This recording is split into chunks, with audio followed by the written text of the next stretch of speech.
Albioma est présent au Moule depuis 1998, aux côtés de l'usine sucrière de Gardel. Sa centrale thermique utilise de la bagasse pendant la récolte, puis du charbon le reste de l'année. À elle seule, cette unité assure 35% de la production d'électricité de l'archipel. Ce modèle bagasse charbon avait été proposé pour Marie-Galante dès 2006. Baptisé Marie-Galante Énergie, il avait alors été refusé par les élus de l'île.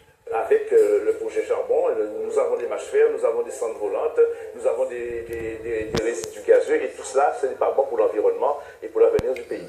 Albioma va alors revoir sa copie et proposer cette fois une centrale thermique fonctionnant à la bagasse et à la biomasse. Le 3 avril 2012, le projet est validé par l'État, les collectivités locales majeures, la communauté des communes de Marie-Galante et la SRMG. Cette dernière et ses actionnaires décident également d'entrer au capital de cette centrale rebaptisée Albioma Marie-Galante. La COFEP prend 20%, la SRMG 10% et la SICAMA 5%.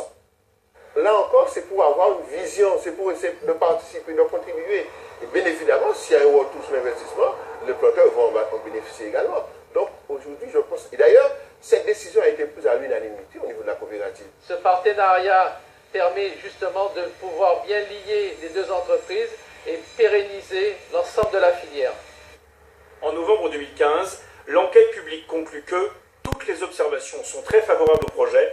Certaines observations se contentent de se déclarer favorables au projet. Bref, a priori, plus rien ne s'oppose à Albioma, rien, jusqu'au 25 mars 2016.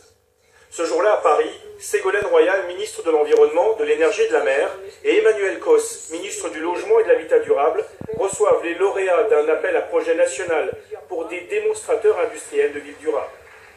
L'île de Marie-Galante fait partie des 16 lauréats. À ses côtés, on trouve le groupe de BTP Vinci Construction Dom-Tom et surtout la Compagnie nationale du Rhône, un concurrent d'Albioma pour la production d'énergie. 2020, Marie-Galante, première île française autonome en énergie, c'est possible. Et le projet d'Albioma nous pose problème puisqu'il va à contresens en nous maintenant en dépendance par le biais de ce bateau qui nous alimenterait en combustible à 85%, qui est ce bois qui viendrait des États-Unis ou du Canada, ou des forêts amazoniennes. Et pourtant, jusqu'il y a peu, la présidente de la communauté des communes de Marie-Galante était favorable à Albioma. Lors d'un comité de pilotage le 1er juillet 2015, elle avait même envisagé de proposer aux élus communautaires d'entrer au capital de la société. Les besoins de capitaux ont été évalués à 17 millions d'euros. Une participation de 10% de la CCMG pourrait être financée par emprunt, est-il écrit dans ce compte-rendu. La proposition n'avait pas abouti et c'est peut-être là l'une des clés de ce dossier. Et demain,